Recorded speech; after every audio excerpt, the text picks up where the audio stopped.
एक जंगल में एक काला कौआ, एक चालाक भेड़िया, एक चालाक सियार रहता था। इस जंगल का राजा शेर था। वे उसकी सेवा में रहते थे। यह संयोग की बात है। एक कारवां गुजरा। कारवां का एक ऊंट यहीं बीमार हो गया। कारवां बीमार ऊंट को वहीं छोड़कर आगे बढ़ गया। मार खाकर ऊंट तो ठीक हो गया, परंतु हरी घास खाकर बहुत मोटा ताजा हो गया। एक दिन जंगल के राजा की सवारी उधर से गुजरी। ऊंट बहुत डरा हुआ था। शेर ने दहाड़ कर कहा, तुम्हारी हिम्मत कैसे हुई ऊंट जैसा मुंह लेकर मेरे देश में आने की? ऊंट ने अपनी कहानी सुनाई और सिर झुकाकर कहा, हे पवित्र, मैं आपकी दया पर निर्भर हूं। शेर ने देखा कि ऊंट कुछ करने को तैयार है, इसलिए उसने उसे माफ कर दिया। फिर उसे अपने सेवकों में मिला लिया। कौवे, भेड़ और सियार के साथ साथ ऊंट भी शेर की सेवा करते थे। उसने शेर की इस तरह सेवा की कि शेर ने उसे अपने पद पर पदोन्नत कर दिया। कौवा, भेड़िया और सियार उससे बहुत क्रोधित थे।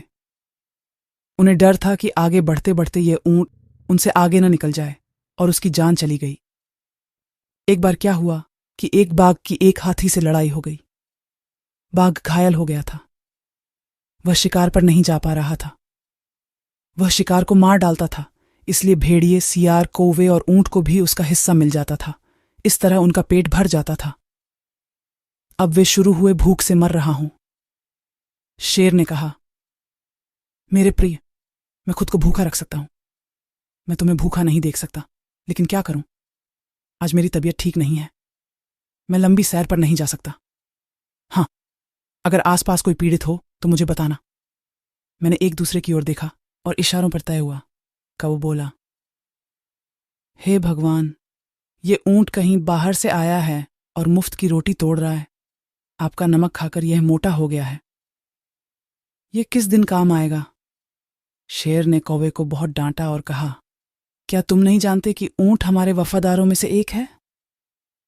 यदि कोई शेर अपने वफादारों का शिकार करना शुरू कर दे तो वह शेर नहीं रहा। और उन्होंने शेर से कहा कि पैगंबरे इस्लाम के साथ साथ पैगंबरे इस्लाम के नमक खाने वालों के भी पेट की आग बुझाई जा सकती है। हाजोर की तबीयत आज ठीक नहीं है। यदि वे तुम्हारा मांस खाएंगे तो उनका स्वास्थ्य खराब हो जाएगा। जब तीनों ने अपनी जगह बताई तो ऊंट ने अपने दिल में कहा कि अंत में तुम भी शेर के नमक खाने वाले हो। मुझे भी अपनी वफादारी साबित करनी होगी।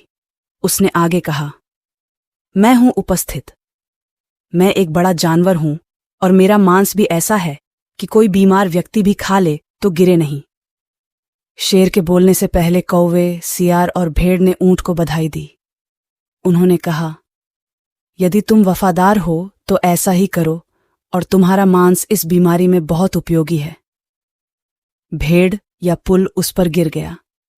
उसकी पूंछ का टुकड़ा कट गया और ऊंट कुछ ही क्षणों में टुकड़े टुकड़े हो गया।